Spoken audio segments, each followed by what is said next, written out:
Okay, so supposedly there's a good Sword Art Online game. At least that's what they're saying. We'll see what their thoughts are. But every time I play these Sword Art Online games, I just they blow. They suck. They're just like fan service, really. So we'll see. We'll see if the gameplay is any good. Core mechanics, mechanics. See if the core mechanics are any good. Just right off the bat though, this UI looks kind of great. Hello everyone, my name is Javian and today I'll be showing my Yo, first slide impressions shot. of Sword Art Online Fractured Daydream, a cross-platform multiplayer action RPG releasing worldwide on PlayStation 5. Let's be honest. Even if it's multiplayer, people are gonna just play this solo more often than not. Xbox Series X and S, Nintendo Switch, and on PC via Steam on October 3rd or 4th, 2024, depending on your region. I started covering the Sword Art Online games 10 years ago. To be honest, like if it's a free game where it's like micro transactions instead, or like DLC, then there would be more people playing together. But if it's like one of those games like in the past where you have to buy to do multiplayer, there's not gonna be that many people.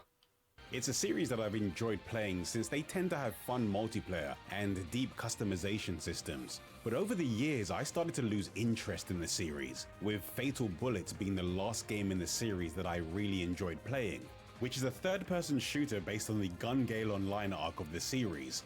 Which would be fine on PC, to be honest. Like I imagine this would be fun on PC. Not so much on like controller and handhelds and whatever else it's on.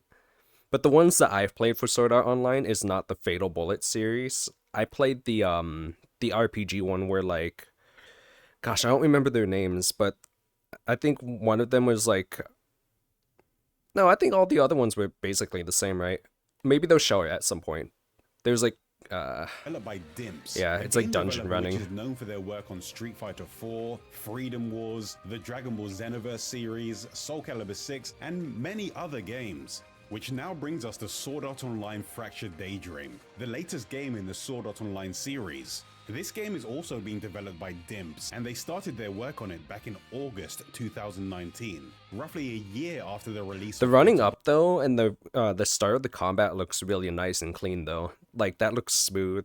Bullet. It's a game I tried back in the Also, clone the fact that there's like mechanics that you could see like pop up on the ground and stuff that you should dodge, that's actually pretty neat. beta, and since I was occupied with other things, I didn't have any plans to cover the game. But after seeing the planned improvements based on the feedback, and after talking to some of you guys in the community, I decided that maybe this game is the one that would make me willing to give the series another chance. So after 4 years, I'm back making another Sword Art Online video. So in this video, I'll be explaining what Sword Art Online Fractured Daydream is, based on publicly released information and my own impressions after playing the game. And since I don't have the gameplay I recorded, I'll be using trailers, live streams, and Dengeki gameplay to illustrate my points. So hopefully by the end of this video, you'll have a better idea of Watching this, I guess this is multiplayer, right? So there's 4 of them in the party, and then there's different parties. So I guess each party is your own party, right? And then the ones like down here are like 4 other players. That's what I assume this is. what this game is like and if it's worth playing. Fractured Daydream is being considered a new start for the game series, following its 10th anniversary, so no knowledge of the previous games is required. It has a single-player story mode and server-based online multiplayer modes for up to 20 players, which also... Wait, is this what 20 players is? Wait. Oh my gosh, that is 20 players. What? Oh, so each one is an actual player then. I guess I should have known because of the names on the side. I didn't take that into consideration. Play. It combines the various games and worlds within the Sword Art Online universe, featuring characters from Sword Art Online, Alfheim Online, Gun Gale Online, Ordinal Scale, and Underworld from the Alicization arc of the story. Gosh, Underworld was such a good one. That was actually a good one. I like that story. Some parts a bit, degen to say, but I guess every arc has a degen moment. But besides that, I thought it was pretty good. mentioned a few times over the years that I wanted to play a Sword Art Online console game that successfully merged the various characters and game worlds within the series. But based on how the previous games were presented, I assumed it would be too hard for the developers to do, while keeping the various gameplay styles balanced.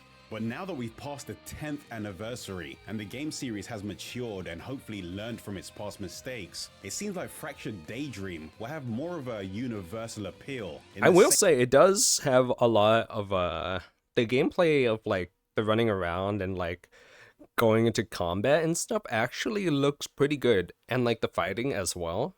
It doesn't look bad. Same way that Fatal Bullet did back in 2018. The multiplayer mode in Fractured Daydream was built from the ground up to support up to 20 players. So the development team prepared dedicated cross-platform servers so that no matter which platform players are on, everyone worldwide... Gosh, I can't believe someone would even use this guy. I can't believe someone would even use him. And what's with this run? Can play together. So while I wouldn't call this game an MMO, it could be placed into a similar category as Phantasy Star Online What a creep. 2. Based on what's been revealed so far, the multiplayer is a character progression mode, where players can level up their characters and find new equipment in order to make themselves stronger so they can take on harder challenges. The structure is similar to the previous games, but since it seems like they're doubling down on the multiplayer in Fractured Daydream, they've layered on a lot of new features and online specific modes. I look forward to the big bosses where like those bosses is the ones where you have to, not only it's like kind of like a raid, right? So I'd say it's like a raid boss, but like there's like mechanics that you have to dodge and stuff compared to like the smaller enemies, which I think is super cool. Separated into 3 different modes, each containing their own set of quests. This one you just beat on the enemy. Online only modes are co-op quests, boss raids, and free quests. Co-op quests. Yeah, I'll be honest. I think the only one I would actually do with other players is the boss raids. Are a large-scale version of the quest that players of the previous games should be familiar with, but with the added difference of 20 players all working together to reach the same goal. That's crazy. Quest, 20, really? Participating players are divided into 5 parties of 4, with the goal of reaching the end of the map and defeating the end boss. Each party begins at a randomized starting point on a fairly large map, so things... What? You don't all start in the same area? Kind of bizarre. Alright. Could be very different on repeated runs of the same quest. At the beginning of a quest, each party will need to fight through enemies and make their way to an objective that their party needs to complete. These objectives can be things like needing to defeat a specific unique enemy, or escorting and defending a specific character as they make their way to a designated location. At this point in the quest, it seemed like each party was isolated and couldn't interact with each other. Yeah, that After sounds completing lame. your first set of objectives, you'll be directed to a portal that leads to another location of the map where multiple parties need to cooperate to complete larger scale objectives. So what you're telling me is you basically have to wait in a location then if they're slower than the other party. If one party is faster than the other party, what you're telling me is you're gonna have to wait or try to start it, but it's gonna take a really long time, or you just can't complete it. What if someone just AFKs or leaves? What's up with that, huh? After working together to complete the area objectives, all players will be directed towards another portal which leads to the final boss battle. The boss of the co-op quest in the beta was pretty challenging while people were still under-geared, and it felt a lot like a raid battle that you'd expect to see in an MMO. There was a lot happening in the battle area, so things did get pretty hectic, but it did leave me with an impression that the boss battles in this game will be messy and unpredictable at first, since it's unlikely that all 20 players will have the same level of understanding of the encounters. Oh, trust me, they never will. Trust me, they never will. If you're gonna play with randoms, you're just gonna have to be prepared for that. Over time, it does seem like once players get more experience and improve their equipment, these battles will become much more manageable.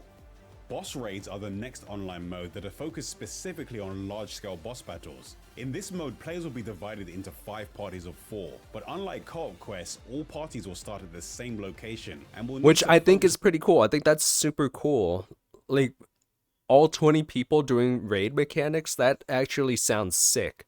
Like, if anything, this surpasses even like the games that are out right now that I think are like top 2 games. Like, let's say Final Fantasy 14. Like, this is like, I look forward to this more than Final Final Fantasy 14 raid boss. And defeating a powerful boss that has multiple phases, mechanics, and gimmicks like parts destruction and DPS checks. These bosses have a lot of health and tend to hit hard if you can't avoid their attacks, so expect to revive or be revived by other players in the raid. Despite this being a boss-focused quest, there are still mid-quest missions that can be completed. These missions encourage players to compete with each other and reach the top of the mid-quest rankings. During these missions, you'll need to do things like compete to see which player can deal the most amount of damage to a weak point, or reach the highest combo count within a specific period of time. The party rankings for the quest are displayed. So what you're telling me is a lot of people are gonna run the same class then. I can already see a lot of problems like popping up with this. The minimap, with a score indicating how well each party is performing.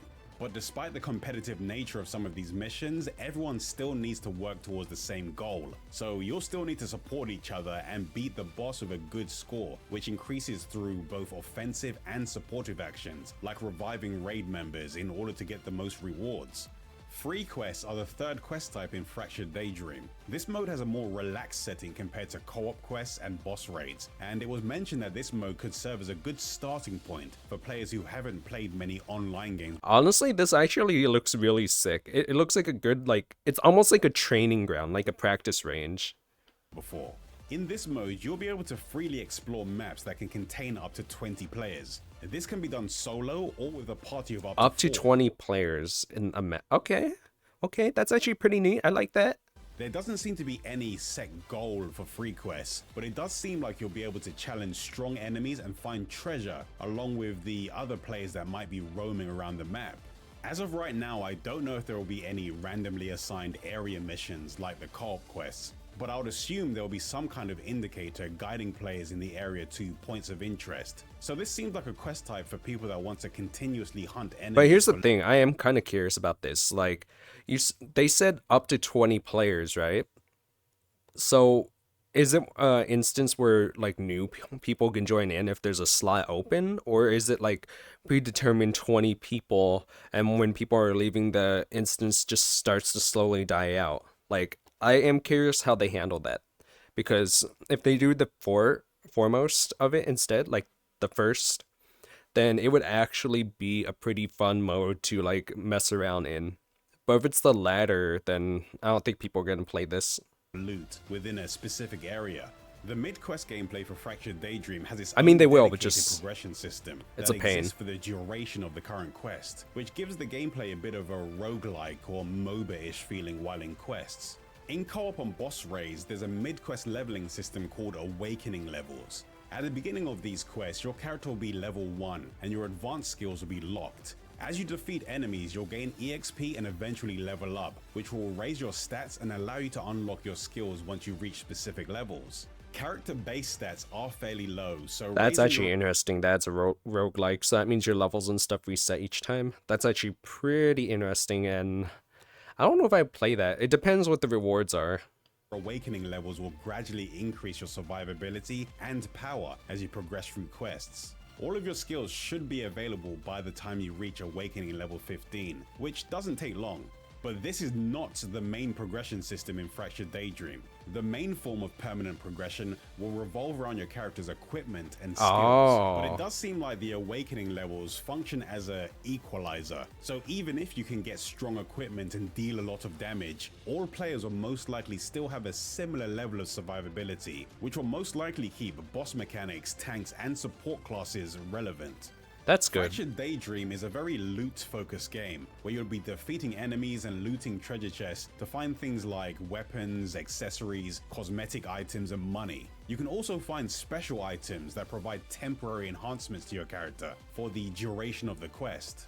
One of those items are called mods, which when found can be equipped to your current character. Everyone knows what a mod is, come on. One mod at a time. But there was a decent variety of them, and they could do things like increase your attack power, movement speed, or critical hit rate while they were equipped. And if you found a new mod, you were free to swap them out. So it should be easy to experiment with any of the mods you find.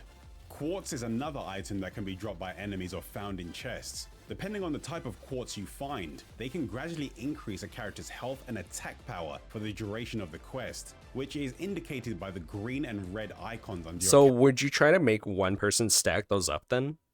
Like, you would try to tell the DPS to get the attack, and then you try to get the tank to get more of the health, right? Is that how that works? character's health bar. Or are they just not shared, and then, like, it's per each person? I'm curious how they work this one out as well. Because personally, it would be cool to have it where, like, you have to communicate, and DPS should only take red, while tank should take green. But we know more often than not that's not going to be the case.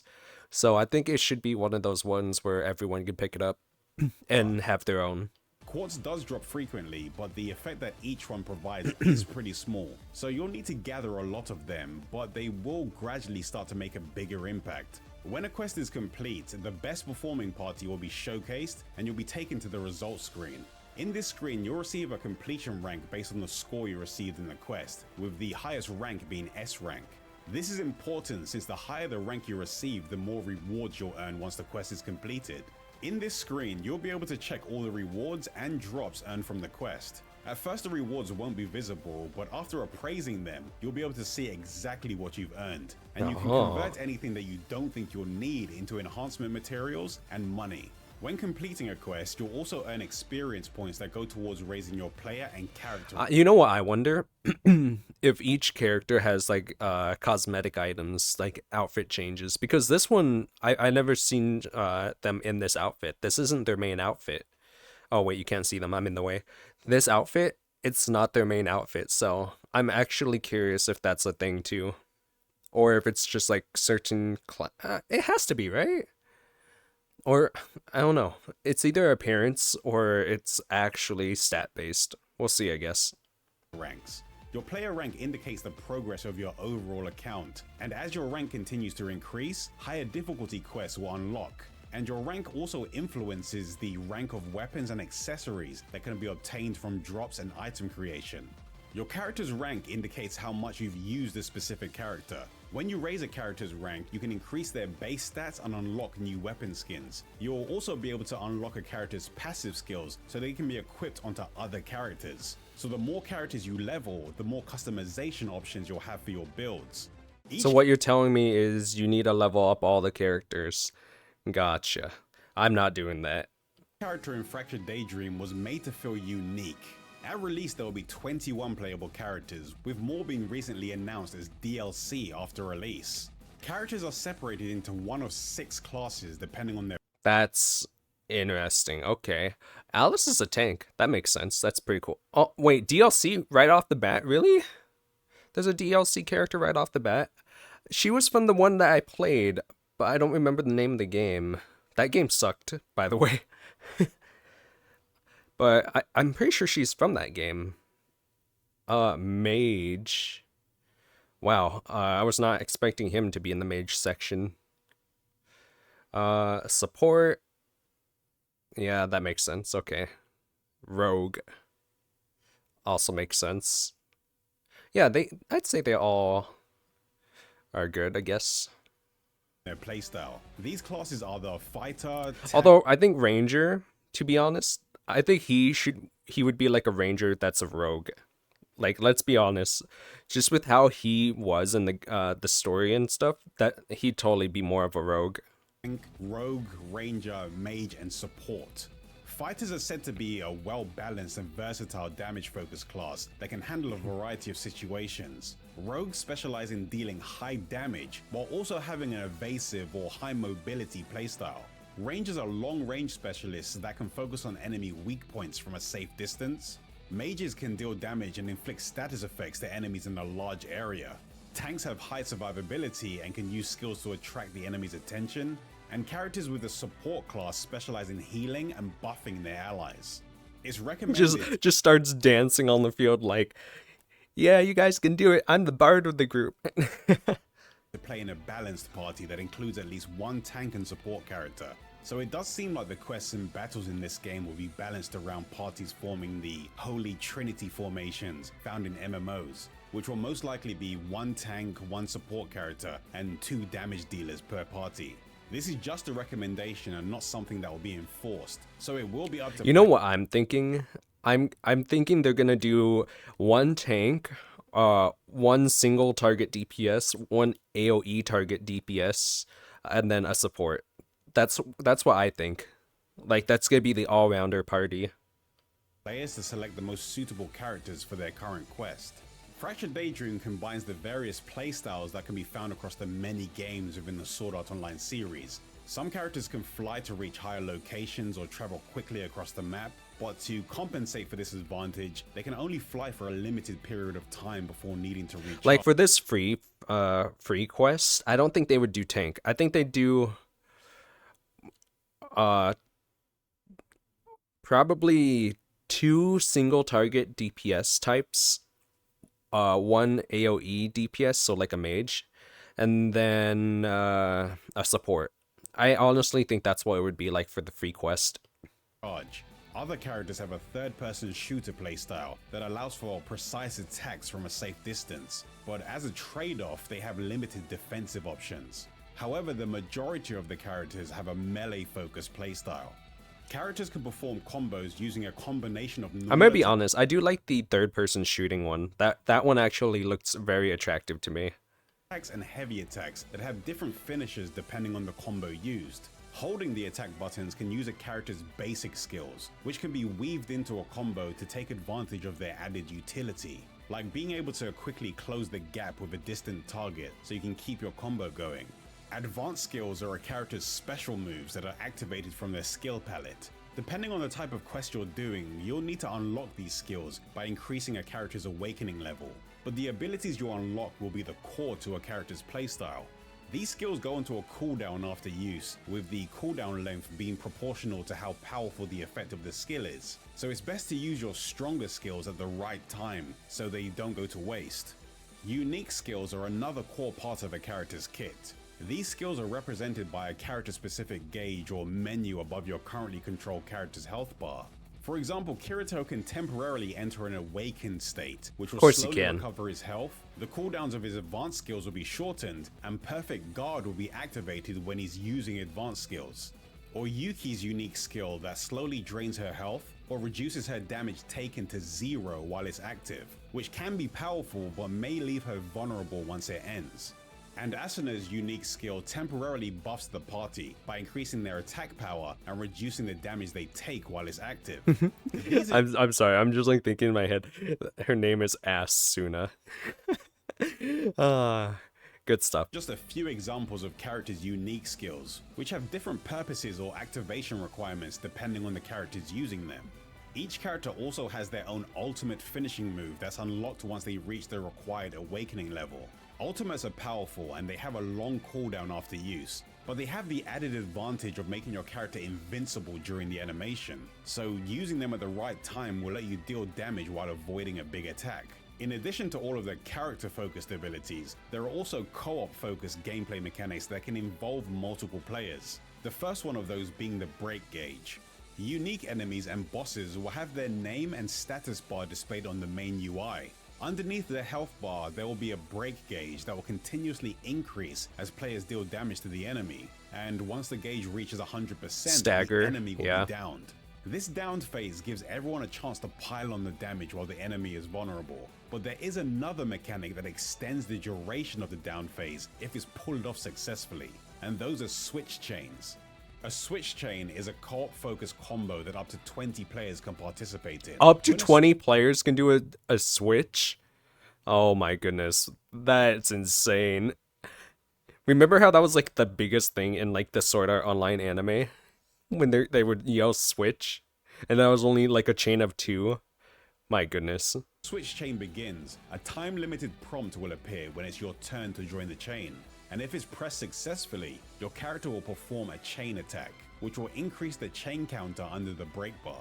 Each character on the field will have a chance to join the chain, and at a certain number of chains, an extended down will occur, which increases its break gauge build up by a large amount. Once all players have had their turn, the people that join the chain can perform a chain finish together by pressing the indicated button before the timer runs out. That must feel terrible then. Like, imagine missing the chain. Oh man, you'd feel so left out. It'd be embarrassing, to be The more honest. switch chains you connect, the longer you can keep the enemy down. And synchro counters are another co-op mechanic that has a more defensive focus. Certain enemies will start preparing powerful attacks that can deal damage in a large area. Once this happens, a countdown will appear on the screen and circles will appear on the ground. Players will need to run into the yellow circles and press the indicated button within the time limit to prepare for a synchro counter. Oh, that's actually cool. If players manage to fill all of the yellow circles within the time limit, a group counter attack will be performed that interrupts the enemy's attack, which deals additional damage and fills up some of the enemy's break gauge. That's actually like really, really sick. I like that. There may also be some blue synchro counter circles available during multiplayer quests. The yellow circles are the priority, but if the blue circles are also filled, a perfect counter will be performed, which deals even more damage and increases the break gauge even further. Between quests, most of our customization and preparation will take place in the lobby menu. Yes, the customization. I'm curious about this. Let's go. Also where multiplayer matchmaking will take place, giving you the opportunity to adjust your Skin. Okay, so that's like the outfit and stuff. Between quests and while searching for party members. Since 20 players per quest is a lot, there are systems in place to fill empty slots with computer-controlled party My guy is members wearing the after glasses. Some matchmaking time has passed, so this will hopefully mean that wait times will be fairly low when joining quests. Even though there's no character creation in Fractured Daydream, there still seems to be a heavy emphasis on character customization. You can customize your characters by equipping them with a weapon, 3 types of accessories, and 2 passive skills.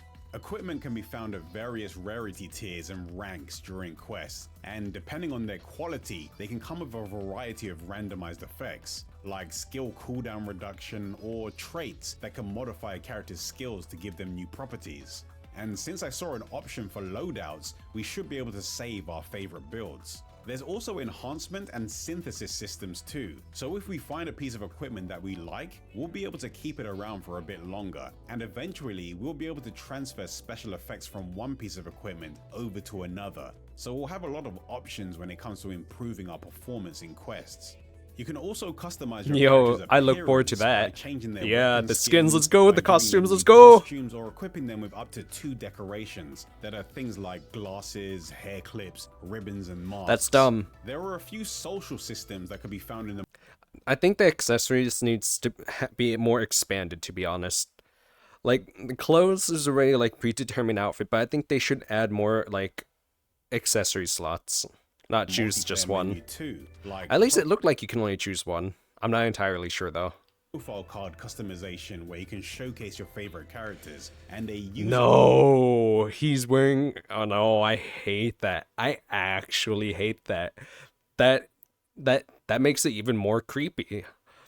Like, he's already a creepy character, but to see him also in the clothes and be like, I'm your new Kirito. Oh, God, why'd I even say that? I hate myself. ID-based friends list system, so you should be able to add the people you meet no matter what platform they're on. But for a game with such a big focus on multiplayer, the communication options were very limited. So hopefully at release there will be more social and community focused tools to give the existing What, you mean like voice chat? That'd be pretty good, right? more of a purpose. If you're like me and your interest in this series has faded because of the past few Sword Art Online games, you'll have a chance to play Fractured Daydream before it releases, so you can decide for yourselves if it's something you'd want to play. Everyone will be able to access the Fractured Daydream open network test. Open network test. Okay. I look forward to this. Wait. I won't be able to play on these days. Wow. That takes place on September 20th to 22nd, depending on your region. This test will be available on the PlayStation 5, Xbox Series X and S, Nintendo Switch, and on PC via Steam. Here's the official PC, let's go. announcement about what we can expect from the open network test. The open network test lets players explore the virtual world and engage in epic 20-player raids against unique and vicious enemies such as the Skull Reaper and the Sword Golem, all while stepping into the Dude, roles I of their look forward to beloved Sword this. Art Online Let's characters. go. During the open network test, players can choose from 9 of the 21 beloved characters from the full Oh no. Oh no. You're forced to use the creepy mage. You're forced to use the creepy mage. roster depending on the party's need. The purpose of this test is to test and optimize network load on their servers, but there are some additional benefits for people that decide to take part. If you choose to play through the open network test, you'll be able to carry over some save data into the full game, so you could consider this beta as a way to give yourself a head start before release. Here's what we have to say. For this open network test, we have implemented a new specification that allows for the transfer of weapons and accessories. It's designed to allow carry over to the base game, so it is possible to carry them over from the early access phase. If you want to get a head start, we encourage you to join the open network test. The weapons and accessories that you can find will be for all 21 characters in the game, and not just for the characters that will be available during the open network test. But that's not the only thing that people will be able to carry over to the full game once it releases. Players that have save data from Sword Art Online Fatal Bullet will receive a Fatal Bullet inspired That's outfit sick. in Fractured That's Daydream. actually sick. It's not much, but since customization plays a big role in this game, having more options to choose from is always a nice thing.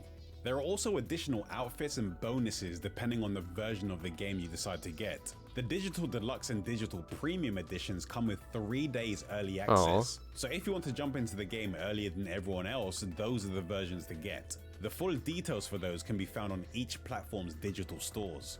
I almost didn't give this game a chance. I tried the beta, and even though there was some fun to be had, the gameplay lacked polish. I did have a lot of concerns about the game, but it does look like a lot of them have been addressed based on the beta feedback reports. So I'll have to see the improvements for myself in the open network test. I started making videos for the Sword Art Online series 10 years ago, and after my interest faded away over the years, maybe this will be the one that brings me back. It's been 4 years since the last Sword Art Online video, but I'll be staying up to date with this game like I did back in 2014. So let's see if I don't know. I think personally, he's just gonna talk the rest of that. But personally, I think the things they're gonna have to work on after like the gameplay core mechanics, obviously latency is gonna be one of the biggest issues. From there, I think pricing is gonna be the next one, and then just like the social aspect to the game / repetitiveness, because yeah, like they're saying, like there's not much like communication, right? So I think if they get those things up and running too, I think the game may have a what do you call a fan base that'll stay. No, I don't think this is gonna be the next big game. So yeah, basically at most like a fan base that'll stay. I'd say bigger than usual too though, because it definitely has a lot of stuff implemented all in one. I look forward to this, and I will try to test out the open network thing. We'll see though. We shall see. I might actually just end up missing it, watch. Guaranteed I'm just gonna miss it and forget. But if you guys have tried it, let me know. Also let me know what you guys think about this. I hope you guys enjoyed my thoughts as well.